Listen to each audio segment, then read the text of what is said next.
नमस्कार जुहार मु डॉक्टर गौरहरि प्रधान मु जड़े छाती और श्वास रोग विशेषज्ञ। आज हूँ विश्व सीओपीडी दिवस। सीओपीडी माने है क्रॉनिक ऑब्स्ट्रक्टिव पल्मोनरी डिजीज।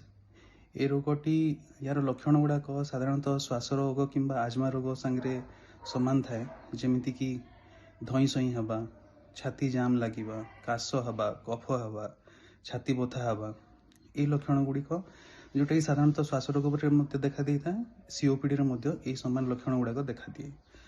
आगु देखा जाइथिला कि प्रायतः सीओपीडी रोगटा आम जो मैंने धूम्रपान करती, सिगरेट कि बीड़ी पान करती से केस देखा जाए बोली, किंतु रिसेंटली जो गवेषणा होती जोटा कि भारतीय गवेषण जना पड़ी कि स्मोकिंग छड़ा अन्य बहुत गुड़े कारण थाए जो थे कि सीओपीडी रोग हो पारे।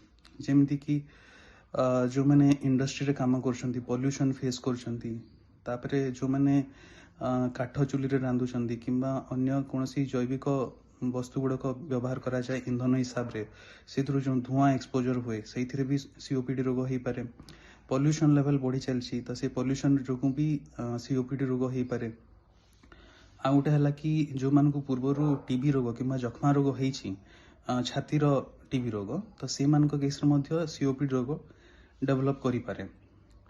तो जमीती आम साधारणतः हेल्थ चेकअप करूँ से ईसीजी गोटे पार्ट थाए, सेमिति आम स्पायरोमेट्री कि पल्मोनरी फंक्शन टेस्ट करिकिना आम फुसफुस क्षमता आम जानी रखा दरकार। तो यही वर्ष सीओपीडी दिवस स्लोगान हूँ नो योर लंग फंक्शन, माने आपणकर फुसफुस क्षमता आपण जानी रखा दरकार। जो थी कि जदि किसी एबनॉर्मालिटी देखागला किसी से व्यतिक्रम देखा जाउची एवं आमको सेमती लक्षण रोचे ताहले आमे जड़े चेस्ट स्पेशलिस्ट को देखा करिकी तार परामर्श करनेबा उचित। तो एबे जो हिसाब रे पोल्यूशन लेवल बढ़ी चलछि एवं